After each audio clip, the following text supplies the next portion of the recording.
If you've just noticed that your dog or pet has eaten rat bait, or you're just a little bit suspicious, it's important that you take action straight away so that they don't die. Rat bait ingestion can be really fatal if prompt and urgent treatment isn't provided. So if your dog or pet has just eaten rat bait and you're wondering what to do, then this is the video for you. In this video, I'm going to help you to recognise the signs of rat bait poisoning and discuss the different types of bait and how they can affect our pets, as well as the treatments that your pets will require so that they don't suffer. Hi everyone, I'm Dr. Leigh from Your Vet Online, and we're a 24/7 service that provides on-demand vet advice for all your animals. And I have to say, rat bait poisoning is something I see frequently in practice and via this online service. Now, of course, rats and mice can be a real pest, so it's super common for people to lay baits to keep numbers down. The trouble is our dogs and cats and other wildlife can also be poisoned by rat bait. Sadly, many peeps just don't seem to understand the gravity of the situation, and they'll often leave their pets without treatment for far too long, making saving their lives incredibly difficult and really expensive. In making this video, I really hope to provide you with the information to make a quick judgment call and get help. All right then, let's get right to it. Oh, and if you like what we have to say, please give us a thumbs up and subscribe to the channel. As I said, rat bait can kill any animal, and it can even harm your pet when not necessarily ingested directly. So what I mean by that is when a cat or a dog has consumed the rat or the mouse that has eaten the bait, and then they're affected secondarily to the bait that's the rat or the mouse has actually eaten. That can be actually quite common too. And it's often a way that our wildlife are affected, because they often will scavenge on the rats and mice that they see that are already dead. So I'm just going to quickly point out the different types of rat bait that there are out there and that you really need to know about. Now, the number one that you'll most commonly come into contact with is the anticoagulants, and these are the main ones that we see. So these are rodenticides that stop the production of vitamin K dependent blood clotting factors that are made in the liver. Now, when these rat baits are ingested in a toxic amount, we see signs of internal bleeding. Now, there's two different types of anticoagulant rat bait poison. There's a first generation, which is a multiple dose type poison, and this is one like warfarin. These are slightly less toxic, but they have a cumulative effect, meaning that they are designed so that the rat or the mouse feeds on them daily, like a little bit each day, until a toxic amount builds up in their system and they die. Now, the more common and more toxic anticoagulant type are the second generation or single dose poisons. Now, these can poison immediately after injection of just a single big dose. Brodifacoum and Bromethalin are an example of these. Now, the really frustrating thing about these baits is that the clinical signs of poisoning don't actually start to appear until a few days after ingestion. And so what that often means is that we don't start to see the signs, and all the poison is absorbed, and that just makes it so much more critical, and some pets sadly will actually lose their life.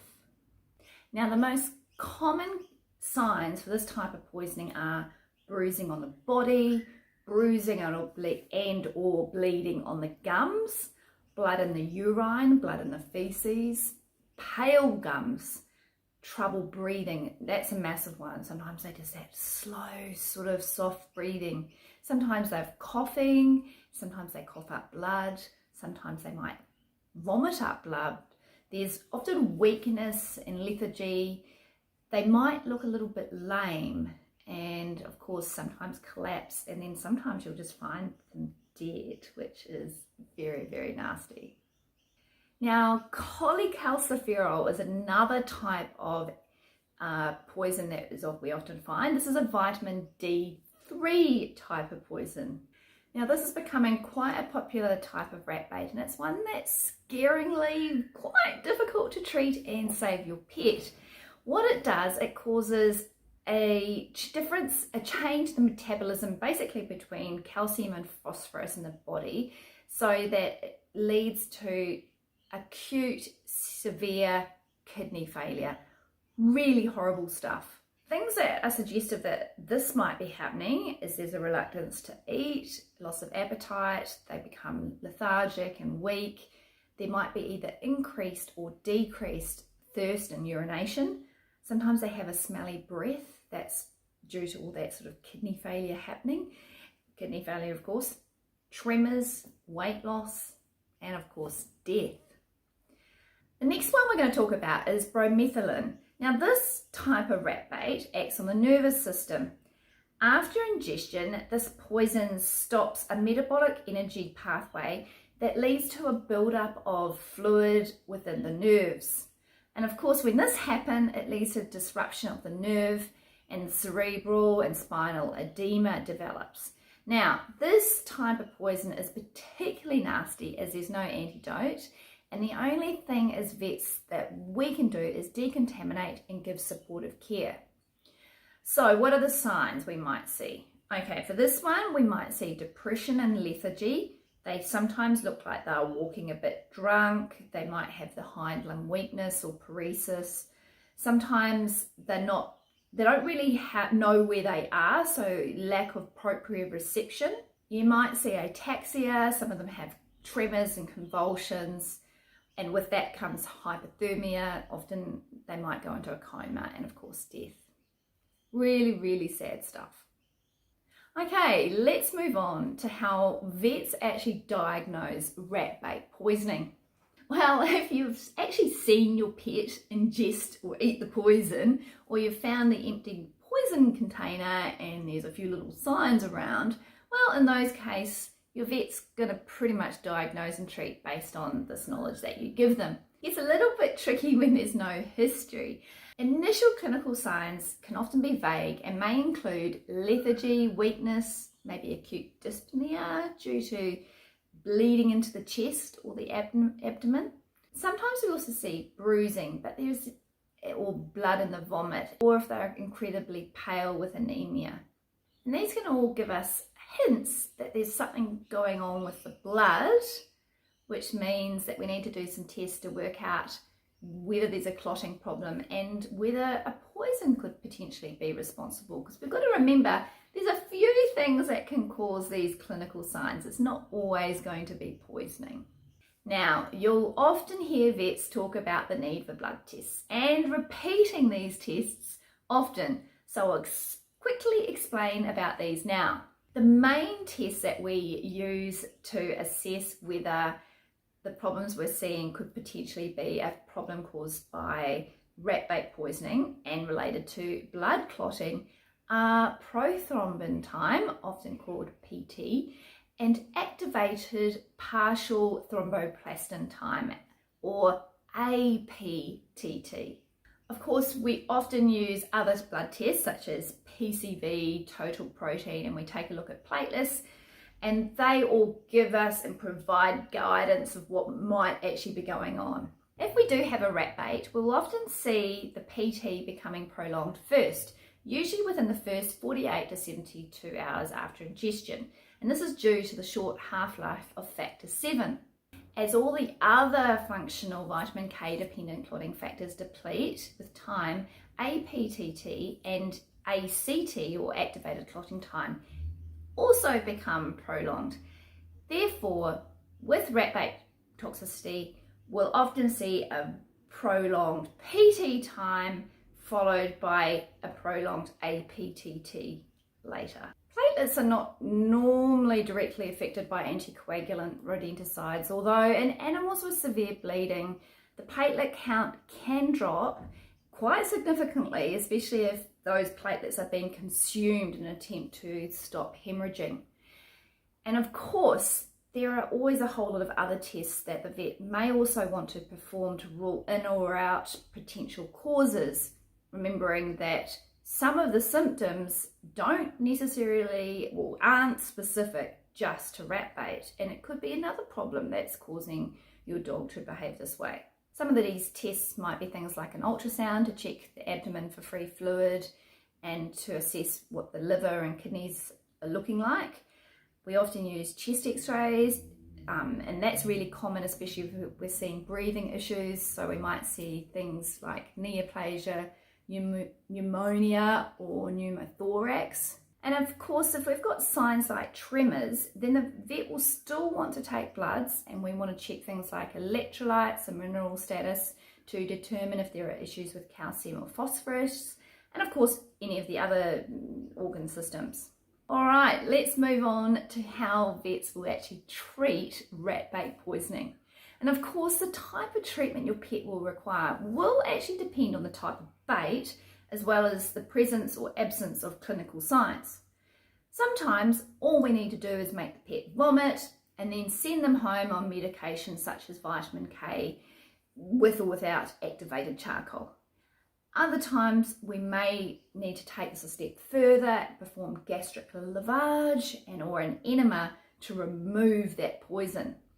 Now, with regard to vitamin K supplementation, this can be given via either a subcutaneous injection or given orally. Now, usually we send everyone home with oral vitamin K treatment. We actually recommend to give the vitamin K with a fatty meal, as this enhances absorption and it helps it get into the portal circulation, which means it travels directly to the liver for direct production of those vitamin K dependent clotting factors. Now, you're probably wondering how long we actually need to give this vitamin K therapy for, and this is actually directly related to the half-life of the type of rat bait that was actually ingested. So for those first generation anticoagulant baits such as warfarin, these are actually metabolized pretty rapid, like within 14 days. So a recheck of a PT can occur after then.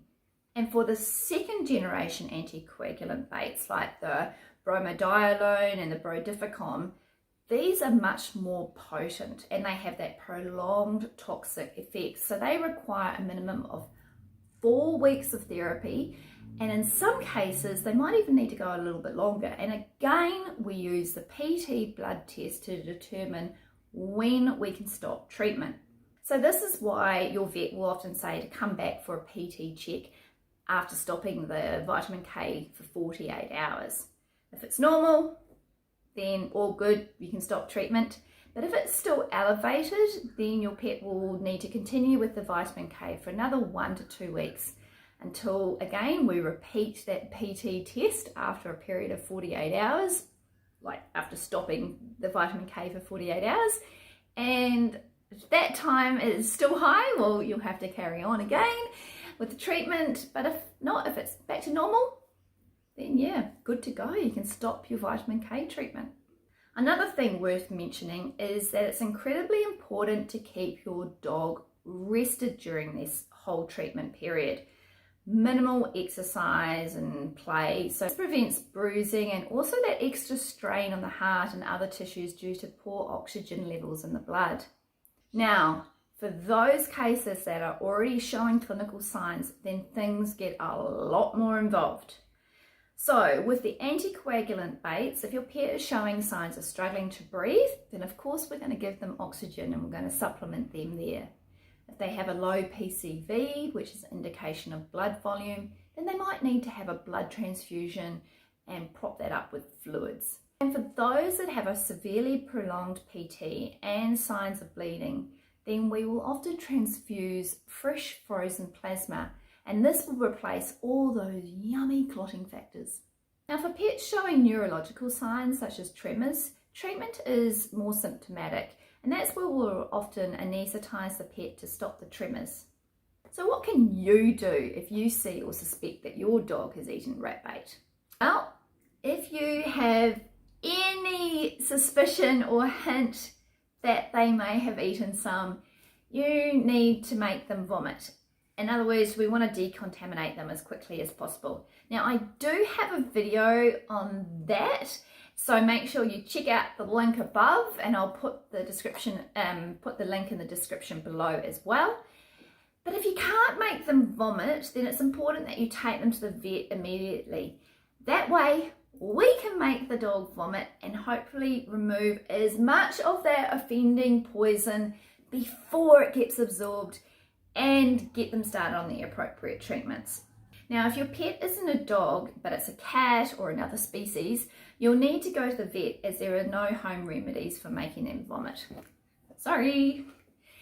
But regardless, the longer you wait, search Dr. Google or try and ask friends on Facebook for that advice, the more poison that's going to be absorbed and the greater the chance of more intensive and expensive vet care being required.